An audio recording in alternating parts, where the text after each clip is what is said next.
काय गं, कोण आलंय? अहो वहिनी, तुम्ही का? या ना आतमध्ये या. काय काम काढलं? फराळाची ऑर्डर द्यायला आला? ठीक आहे मी आली. हा, गॅसवरती रवा ठेवलाय. बस आता दिवाळीची खरेदी. अरे मी याच्यात पेन ठेवलेला. पेन कुठे आहे? पेन दे दादा. काय काय हवे मग तुम्हाला? करंजी हवे, लाडू हवे आणि चकली.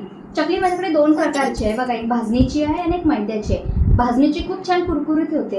अहो एकदा खाऊन बघा ना, पाहिजे तर मी तुम्हाला ती अर्धा किलो देते आणि मैद्याची अर्धा किलो देते. चालेल मग? ठीक आहे. शंकरपाळी नको, शंकरपाळी घरी करते. हॅलो, तुम्ही सुबे बोलताय का? मी प्राजक्ता बोलते. त्या दिवशी तुम्ही ऑर्डर देऊन गेलेलात करंजीची, त्याचं अजून ऍडव्हान्स पेमेंट नाही आलंय मला. प्लीज जरा पाठवाल का? हो चालेल, थँक्यू. शंकरपाळी आणि लाडूच हवे का? हो चालेल, मी देईन तुम्हाला, पण मला ना 4 दिवस लागतील. ऑर्डर आता जरा जास्त आहेत ना. काकी तुमचा सगळा फराळ तयार आहे. बेसनचे लाडू, चकली आणि करंजी. आणि खाऊन झाल्यावर मला नक्की सांगा कसे होते ते. आणि ना तुमच्या शेजारी कोणाला जर लागत असेल ना तर मला ऑर्डर द्यायला सांगा, मी ऑर्डर नक्की घेईन. आणि हे बघा, 1 मिनिट काकी, आणि आम्ही आहे ना हे कंदील पण आता बनवायला सुरुवात केले. आमचे हे चांगले बनवतात कंदील, तर तुम्ही हे कोणाला लागत असेल तर मला नक्की सांगा. फक्त 20 रुपये कंदील आहे हा.